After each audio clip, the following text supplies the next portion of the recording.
Apa kabar Anda hari ini? Doa dan harapan kita bersama, kita tetap sehat di dalam lindungan Tuhan.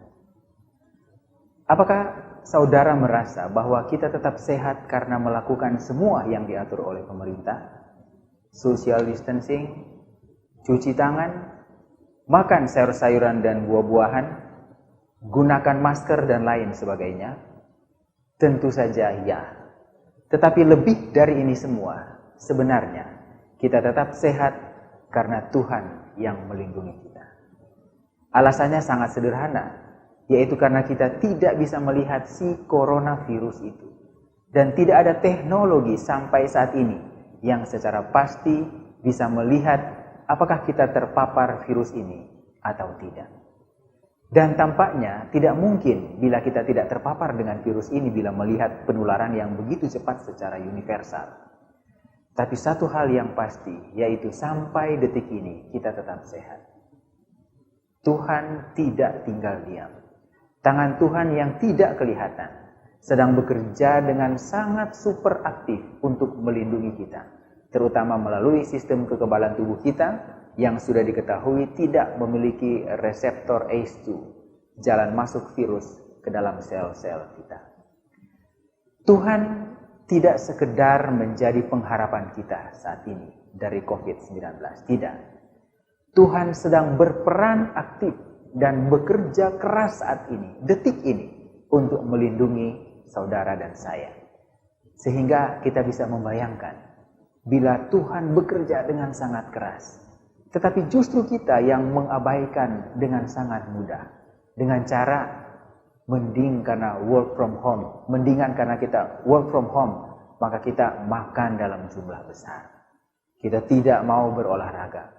Bahkan karena work from home kita tidur larut malam. Mungkin kita nonton dan lain sebagainya. Saudara, saya pikir ini tidak fair untuk Tuhan. Mari kita bekerja sama dengan Tuhan. Jangan hanya berdoa mati-matian supaya selamat dan dilindungi dari COVID-19. Tetapi tidak ada yang kita lakukan. Iman harus disertai dengan perbuatan. Lakukan bagian kita dan biarkan Tuhan yang melakukan sisanya bagi kita. Saat ini kita akan belajar prinsip yang keempat dari prinsip nutrisi 7K. Saya ulangi lagi, tujuan prinsip 7K ini adalah supaya makanan yang kita makan dapat memenuhi semua kebutuhan nutrisi kita, baik vitamin, mineral, dan antioksidan, tanpa menyebabkan kelebihan kalori. Dan kemudian makanan yang kita makan itu tidak memiliki senyawa-senyawa tertentu yang bisa justru meracuni tubuh kita. Dan ini harus terjadi dalam jangka pendek maupun dalam jangka waktu yang panjang. Ada satu hal penting yang saya belum sangat tekankan sejak pertemuan kita yang pertama, yaitu prinsip 7K ini tidak berdiri sendiri-sendiri. Kita tidak membahas hanya prinsip kondisi saja, hanya prinsip kuantitas saja, hanya prinsip keanekaragaman, tidak. Prinsip ini adalah prinsip yang terintegrasi satu dengan lainnya dan harus berjalan atau diimplementasikan secara komprehensif. Ketika kita berbicara kondisi atau kualitas atau kuantitas, maka akan juga berbicara prinsip-prinsip lainnya secara otomatis. Jangan lupa prinsip ini. Ada satu hal yang saya ingin ungkapkan saat ini terkait dengan makanan kita. Sesuatu yang kita masukkan ke dalam tubuh kita, dan kita mungkin menyebutkannya sebagai sehat sekalipun, ternyata tetap saja memiliki potensi meracuni tubuh kita, walaupun manfaatnya juga ada. Makanan kita selain memiliki nutrien, karbohidrat, protein, lemak, vitamin, mineral, dan antioksidan, juga memiliki senyawa-senyawa kimia non-nutrisi lainnya. Dan banyak yang belum diketahui manfaat bahkan efeknya bagi manusia. Dan saat ini mungkin sedang dalam penelitian. Prefiksnya adalah, karena dosa, maka sebenarnya kita berada dalam posisi yang tidak aman dalam hal apapun, termasuk soal makanan yang kita makan. Prinsip yang keempat ini adalah prinsip yang tidak terlepas dari prinsip kuantitas yang kita sudah bahas pada minggu yang lalu. Ingat bahwa kuantitas yang terlalu besar, dalam hal ini senyawa-senyawa kimia dengan potensi toksik, itu akan mengurangi kemampuan tubuh untuk menetralisirnya. Tentang prinsip keanekaragaman atau variasi makanan, 150 tahun yang lalu, Ellen G. White telah menuliskan dalam bukunya bahwa variasi dan kesederhanaan makanan itu penting. Makanan harus bervariasi. Hidangan yang sama, yang disediakan dengan cara yang sama, janganlah dihidangkan dari satu waktu makan ke waktu makan yang lainnya, dari hari yang satu ke hari berikutnya. Makanan akan dimakan dengan selera yang lebih besar, dan sistem dalam tubuh akan memperoleh gizi yang lebih baik apabila makanan itu bervariasi. Kutipan yang lain yang kurang lebih senada dengan kutipannya ini adalah, makanan haruslah bervariasi. Makanan yang sama disediakan dengan cara yang sama. Janganlah disuguhkan di atas meja dari waktu ke waktu dan dari hari ke hari. Apabila makanan bervariasi, makanan itu akan dimakan dengan perasaan gembira, sehingga alat-alat tubuh akan lebih terpelihara. Istilah makanan bervariasi akan saling lekat dengan istilah kombinasi, walaupun saya akan lebih banyak menggunakan istilah variasi dalam hal ini.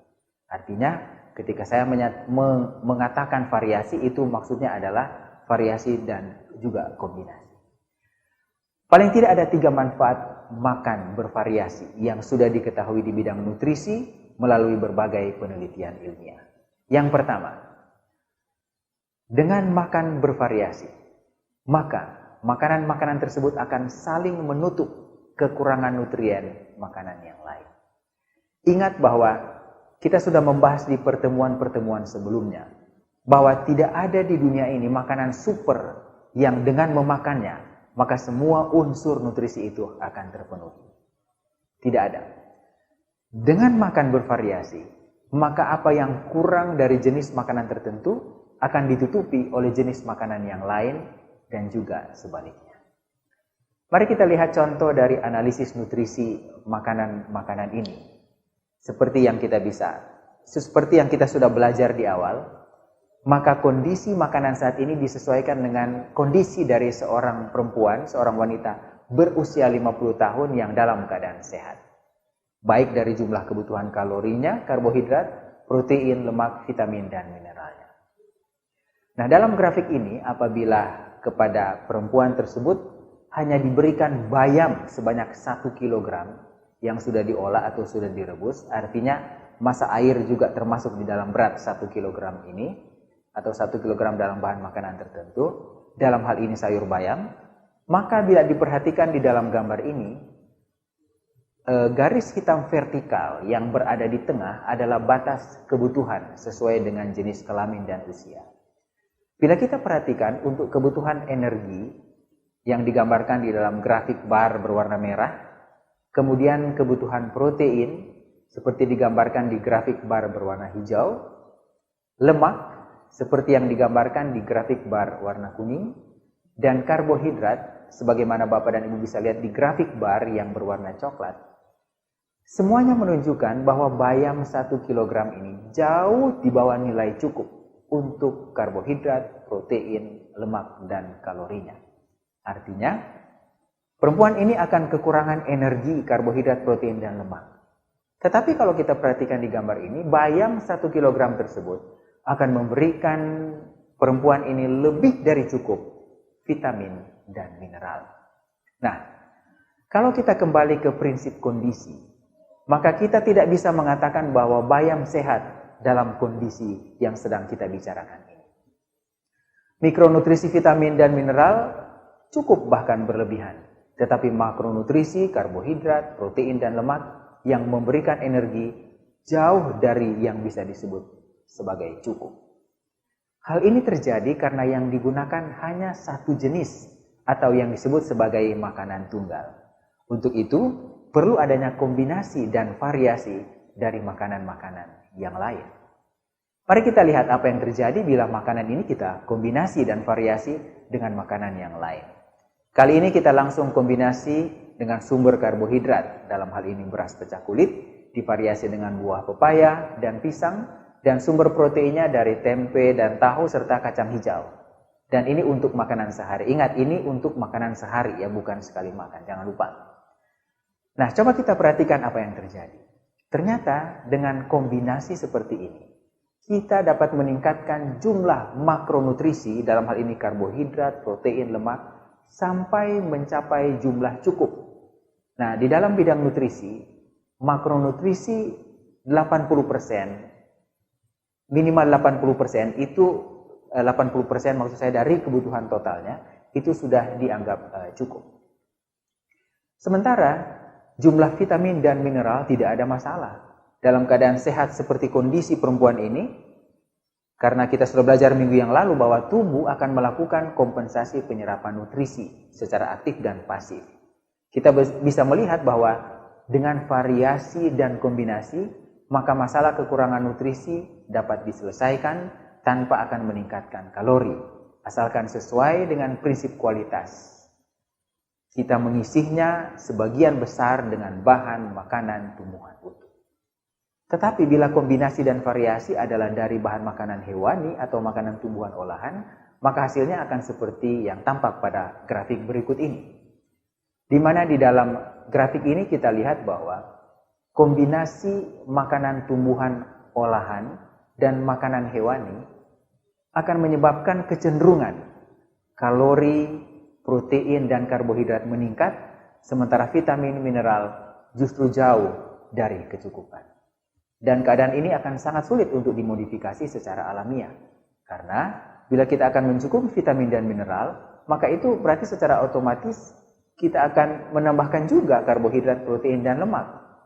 Padahal makronutrisi ini sebenarnya sudah cukup di awalnya. Nah, inilah manfaat dari variasi dan kombinasi makanan dengan ketentuan bahwa yang kita variasi dan kombinasi adalah bahan makanan yang berasal dari tumbuh-tumbuhan yang utuh.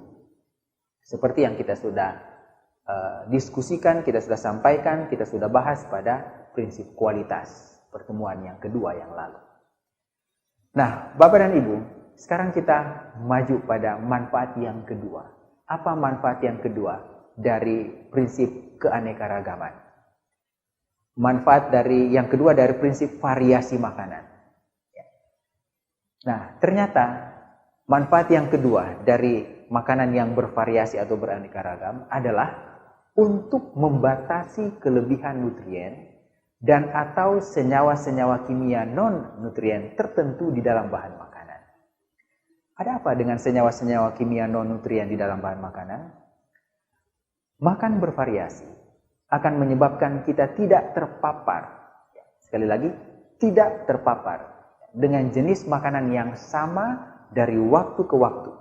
Sehingga bila dalam bahan makanan yang kita makan ternyata memiliki senyawa-senyawa kimia yang berpotensi merusak tubuh, maka tubuh memiliki kesempatan untuk mendetoksnya atau menetralisirnya. Tapi coba kita bayangkan bila kita makan makanan yang sama secara terus-menerus, maka kapan tubuh, dalam hal ini khususnya liver manusia, hati manusia, memiliki waktu atau mendapatkan kesempatan untuk menetralisir senyawa-senyawa ini? Tidak ada waktu. Sehingga akhirnya senyawa-senyawa beracun ini, senyawa-senyawa berpotensi toksik ini akan terakumulasi di dalam tubuh, tidak sempat dinetralisir, dan akhirnya akan menyebabkan masalah pada tubuh manusia.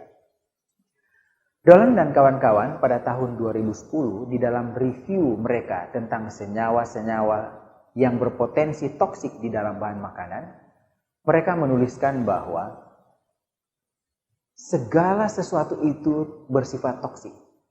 Dan satu-satunya cara supaya tidak menjadi toksik adalah dengan pengaturan dosis.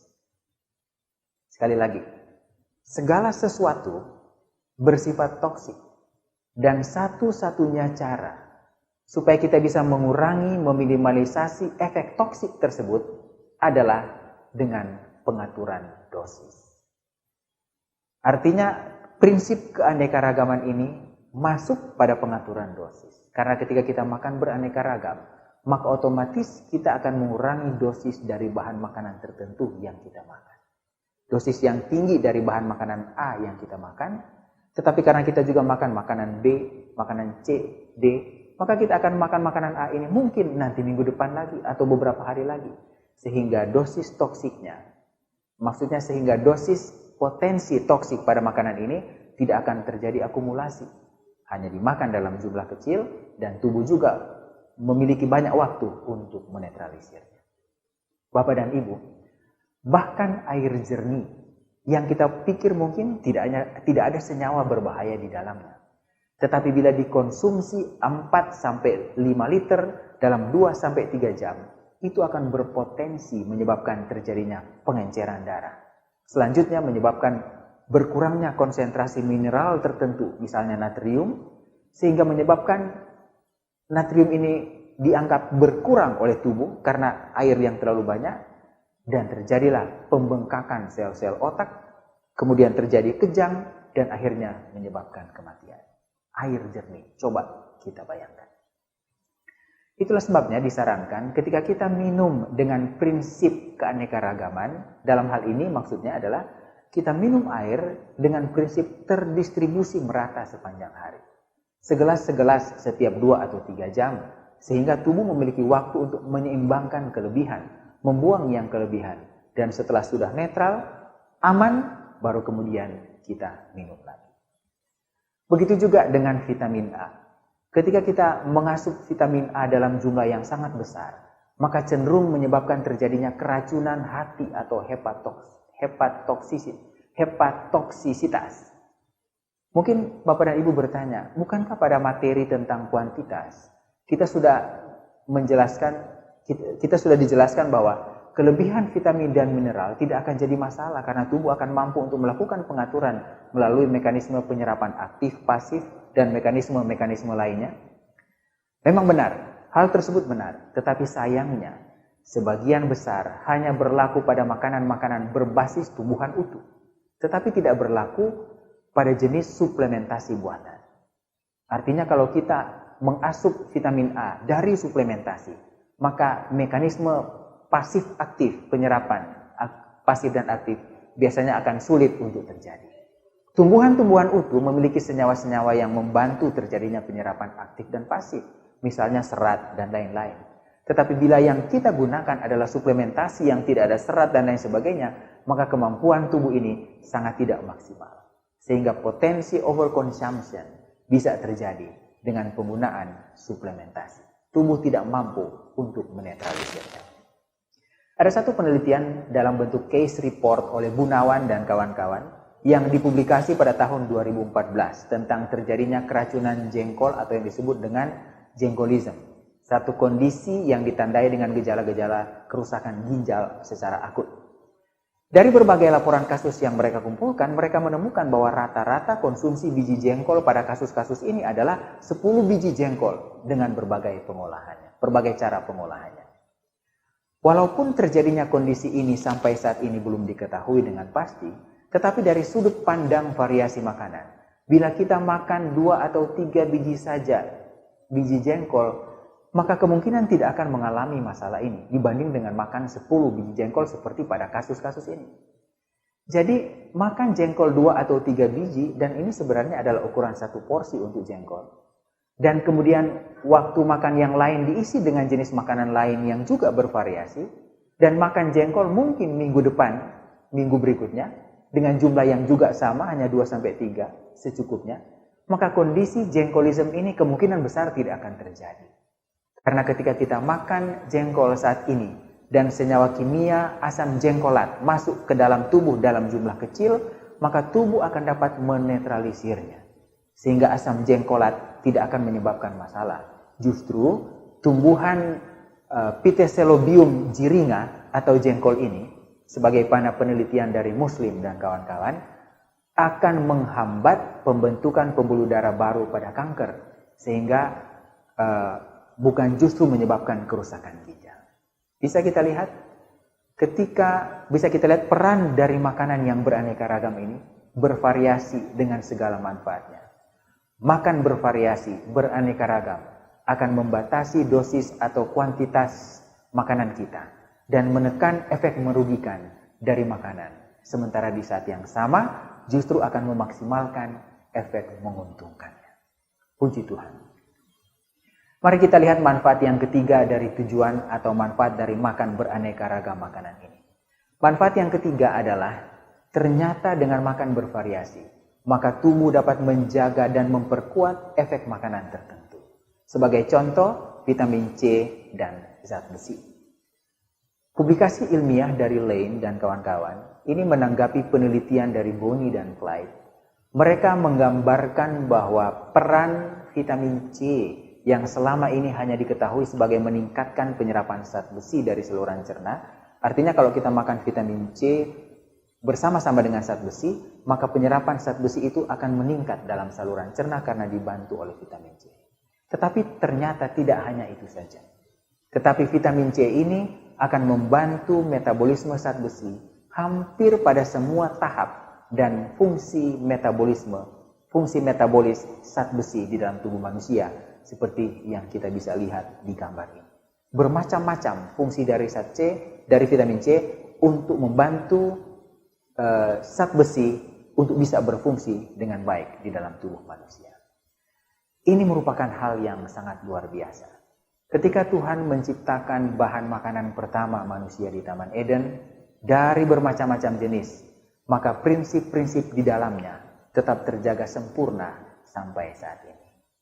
Bapak dan Ibu, selain ketiga manfaat di atas, maka ada satu manfaat lainnya lagi yang bisa kita dapatkan dari prinsip makan beraneka ragam makanan atau bervariasi, yaitu bisa mengurangi tingkat kebosanan makanan. Walaupun prinsip ini nanti akan lebih banyak kita bahas pada K yang ketujuh, yaitu tentang masalah kontinuitas. Salah satu metode pengaturan kuantitas yang berpotensi merusak tubuh manusia adalah dengan prinsip keanekaragaman. Dengan prinsip ini, maka diharapkan kita dapat memenuhi semua unsur nutrisi yang dibutuhkan tanpa menyebabkan kelebihan kalori dan juga tidak membosankan. Dengan menerapkan prinsip ini, kita juga diharapkan tidak akan terpapar dengan satu jenis makanan tertentu dalam periode waktu yang panjang, sehingga dapat meminimalisasi kemungkinan terjadinya efek potensi toksik dari senyawa-senyawa kimia dalam bahan-bahan makanan kita. Dan dengan menerapkan prinsip ini, kita akan memasukkan ke dalam tubuh kita unsur-unsur nutrisi yang akan bekerja sama, menjaga dan memperkuat efek dari masing-masing unsur nutrisi yang Tuhan sudah ciptakan. Tuhan sudah mengerjakan hal yang rumit. Mari kita kerjakan hal sederhana yang Tuhan minta kita lakukan, yaitu makan beraneka ragam makanan. Minggu depan kita akan membahas prinsip yang terintegrasi lainnya, yaitu prinsip keteraturan. Bagaimana prinsip ini bekerja di dalam tubuh kita untuk mendatangkan manfaat sehat dari bahan-bahan makanan yang kita sudah makan sesuai prinsip kondisi, sesuai prinsip kualitas, sesuai prinsip kuantitas, dan prinsip keanekaragaman yang baru saja kita pelajari. Jangan lupa, minggu depan, prinsip keteraturan. Bapak dan Ibu, adalah satu hal yang terakhir yang saya mau sampaikan. Jangan lupa, lakukan minggu yang ada di depan. Tuhan sedang bekerja keras melindungi kita dari COVID-19. Lakukan bagian mudah yang harus kita lakukan. Mari kita bekerja sama dengan Tuhan. Lakukan bagian kita dan biarkan Tuhan melakukan sisanya untuk kita. Tuhan memberkati kita.